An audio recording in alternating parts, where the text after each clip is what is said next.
કેશોદના રણછોડરાયજી મંદિર તેમજ અન્ય સંસ્થાઓ દ્વારા જન્માષ્ટમીનો તહેવાર ધામધૂમથી ઉજવવામાં આવશે। ભારતીય સંસ્કૃતિના અનેક તહેવારો પૈકી જન્માષ્ટમીના પાવન પર્વની ઉજવણી નંદઘેરો આનંદ ભયો જય કનૈયા લાલ કીના નાદ સાથે શોભાયાત્રા યોજી ધામધૂમ અને હર્ષોલ્લાસ સાથે આપણી પરંપરા મુજબ કેશોદમાં પણ આ પાવન પર્વની ઉજવણી સૌનો સાથ સહકારથી ખૂબ ભવ્ય રીતે થાય છે। આ વર્ષે પણ આગામી 16 ઓગસ્ટ 2024ના રોજ ભવ્ય જન્માષ્ટમી પર આપણા શહેરની શોભાયાત્રા મટકી ફોડ કાર્યક્રમ અતિ ભવ્ય રીતે થાય તેના આયોજન માટે કેશોદ શહેરની સામાજિક તેમજ ધાર્મિક સંસ્થાઓ તેમજ કેશોદના આગેવાનોની મીટિંગ રણછોડરાયજી મંદિર ખાતે મળી હતી, જેમાં એવું નક્કી કરવામાં આવ્યું હતું સુરક્ષા વિભાગને સાથે રાખી ચર્ચા વિચારણા કરીને આયોજન કરવામાં આવ્યું છે। શોભાયાત્રા રણછોડ મંદિરથી નીકળી શરદ ચોક સુધી તે નીલકંઠ મંદિર તેમજ જલારામ મંદિર તેમજ બગીચાવાળો રોડ તેમજ મહેન્દ્રસિંહ ચોક તેમજ અમૃતનગર રોડ તેમજ સ્ટેશન રોડ પટેલ મેર રોડ આંબાવાડીથી રણછોડ મંદિર પરત ફરાવશે અને આ શોભાયાત્રા દરમિયાન 8 સ્થળોએ મટકી ફોડવામાં આવશે।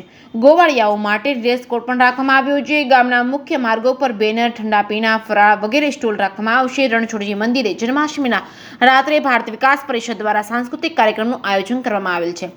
જે કેસની ગુજરાતી સાથે રાજુ પંડ્યા, કેશોદ। જય રણછોડ। આજે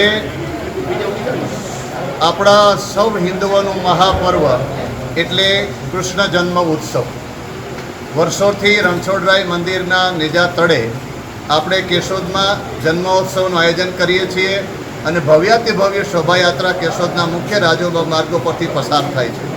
તો આજે એ અનુસંધાને કેશોદમાં આપણે વિશેષ આયોજન કરી શકીએ, સુચારુ રૂપથી કરી શકીએ।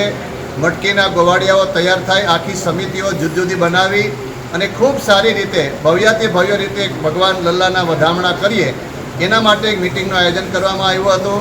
કૃષ્ણ જન્મોત્સવ સમિતિમાં વિશ્વ હિન્દુ પરિષદ, બજરંગ દળ અને આખી એની આયોજન સમિતિ સાથે ખૂબ સારી રીતે કેશોદના મુખ્ય રસ્તાઓ પર એને શણગાર કરવાનો, મુખ્ય રસ્તાને સજાવવાના અને લલ્લાના વધામણા કરતાં કેશોદને આપણે ખૂબ સારી રીતે ભવ્યથી ભવ્ય રીતે આયોજન કરીએ એવા અગાઉ પણ મિટિંગો થશે અને ખૂબ સારી રીતે આપણે સુરક્ષાની સાથે પોલીસના સુંદર મજાના સહયોગ સાથે આ આયોજન કરવા જઈ રહ્યા છીએ। એની પ્રથમ મિટિંગ આજે આપણે પૂર્ણ કરેલ છે। બોલો રણછોડરાય કી જય।